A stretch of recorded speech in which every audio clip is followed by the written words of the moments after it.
a computação quântica, a gente vê agora que já estão sendo desenvolvidos, né, os computadores quânticos. O que meu computador que eu conheço ali, acho que de quântico ali não tem nem o nome, né? Mas a gente está acostumado a ter aquele computador básico que tem a placa-mãe, o processador, a memória, o HD, o monitor e tal. Né? E às vezes a gente fala que um computador, um supercomputador ali é o computador que custa mais caro, né? Já é um supercomputador. O que é, então, para a gente entender que se trata o computador quântico ou a computação quântica, Cris? Vamos lá. Trabalho difícil explicar. Trabalho para física. Acho que, assim, uma coisa que precisa ficar clara, né? Esse tal computador quântico, ele ainda é um computador que está em desenvolvimento. São computadores que eu saiba, 3 empresas que a gente conhece que estão desenvolvendo bem, estão bem adiantadas, vamos dizer assim, que é a IBM, Google e a D-Wave, que é uma empresa canadense. Eu conheço bem essas 3. Claro que China deve estar fazendo computador quântico, né? Talvez os coreanos também, mas a gente acaba não tendo conhecimento, né, dessas empresas. Enfim, são computadores que, num primeiro momento, a gente nem pode imaginar em tê-los em casa, e nem é essa a intenção, né? Pelo menos por um bom tempo, sei lá, se esses computadores daqui uns 10 anos atingirem uma boa condição, talvez dali mais 10 anos a gente possa ter alguma coisa no trabalho, nesse sentido, né? Porque é um grau de sofisticação radical, né, do ponto de vista de processamento. Bom, tem muita diferença entre a computação que a gente chama de clássica e a computação quântica. É difícil explicar computação quântica se a gente não entende um pouquinho da clássica, né? Como é que o computador clássico funciona? Ele funciona com bits, né? Toda a informação ela entra em forma de bits, ela é processada em forma de bits e quando sai, na verdade, sai na nossa linguagem normal, né? E o bits aí é o 0 e 1, para quem não sabe, né? Então, mas o que é o 0 e 1? É aí que a gente precisa entrar no mérito, é aí que a física entra, né? Quer dizer, o computador clássico, ele é um circuito eletrônico. Uhum. Então, o que acontece num circuito eletrônico? Corrente elétrica. Uma corrente elétrica bem pequenininha, muito diferente da corrente elétrica que a gente tem nas tomadas, né? E ainda é uma corrente contínua, porém, ela é quantizada em 0 e 1. O que significa? Quando o bit está no nível 0, significa que naquele transistor não está passando corrente elétrica. Quando a gente diz que o bit assumiu o valor 1, significa que ali está passando corrente elétrica, né? Agora, claro que a gente tem que imaginar aí, né, a quantidade de bits, né, que estão acontecendo em todo o circuito elétrico do computador, e tem corrente elétrica ali, né? Desliga, liga, desliga, liga o tempo todo, numa velocidade fantástica, né? Que permite, então, que a gente consiga, por exemplo, rodar um programa, um algoritmo e obter a resposta, né? Uhum. Tá. Elétrons.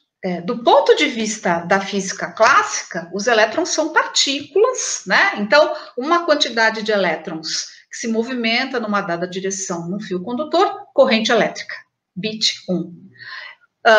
Elétrons ali meio desorganizadinhos, meio paradinhos, digamos assim, bit 0, não tem corrente elétrica. Essa é a computação clássica, né?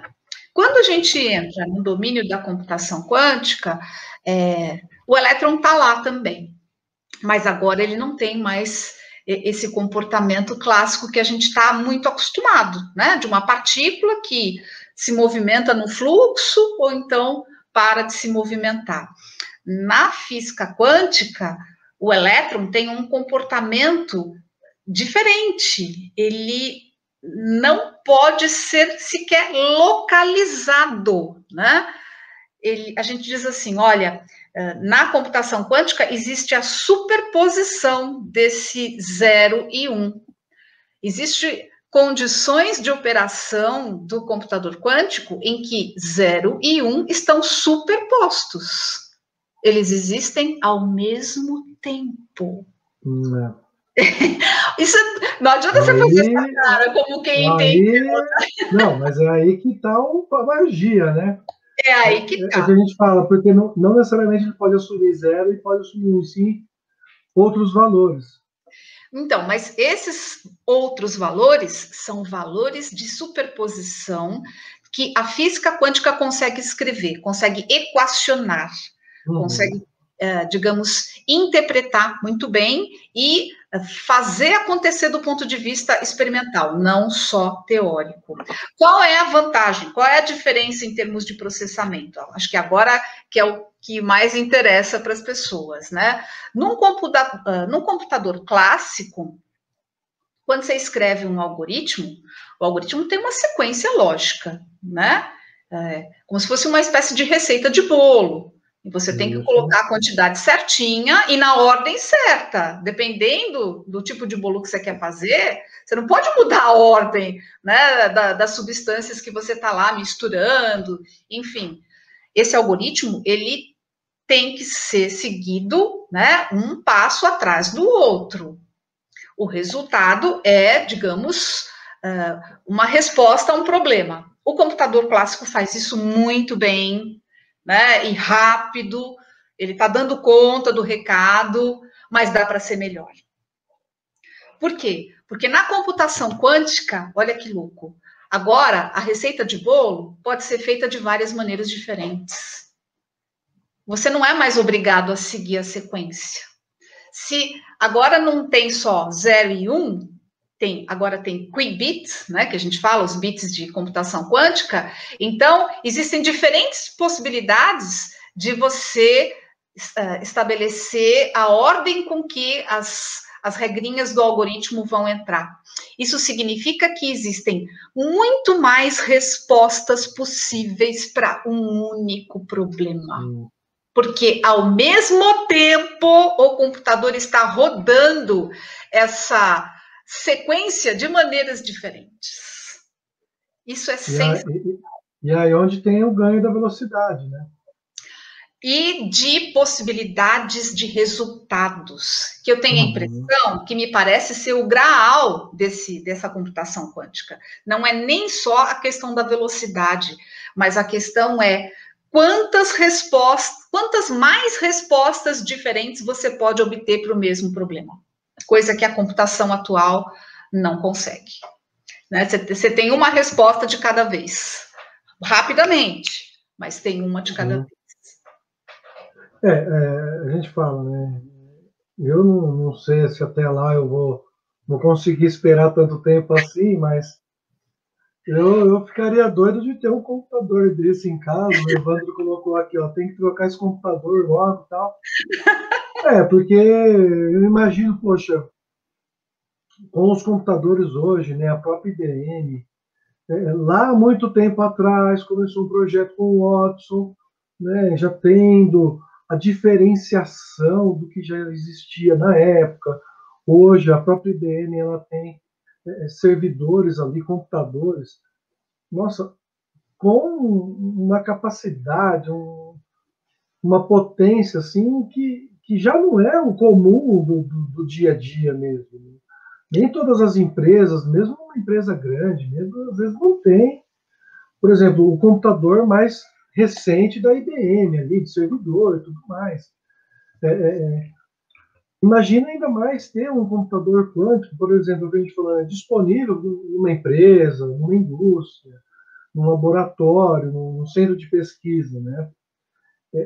Quanto isso não teria de resultado, né?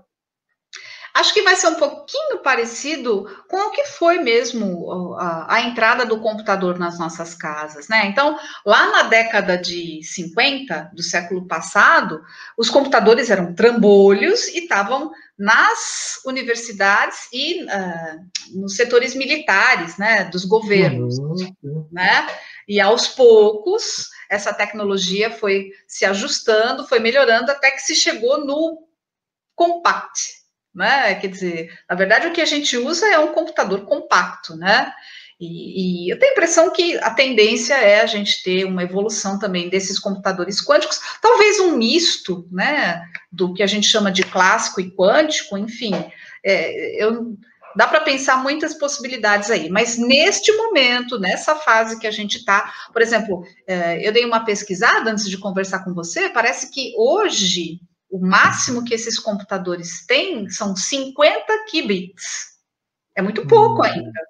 Né? Por quê? Porque a parte física mesmo, né, que é o posicionamento do elétron no equipamento e a manutenção do spin do elétron, que é a maneira como ele se organiza no espaço, ainda é complexa e muito delicada, né? Então, o computador não fica funcionando o tempo todo, como o nosso, normalmente, né? Eles colocam para fazer funcionar, roda, né, o programa, mas depois para e tenta estabilizar, e tenta ajustar, e tenta crescer esse número de qubits, né? Então, ainda tem muita coisa para acontecer.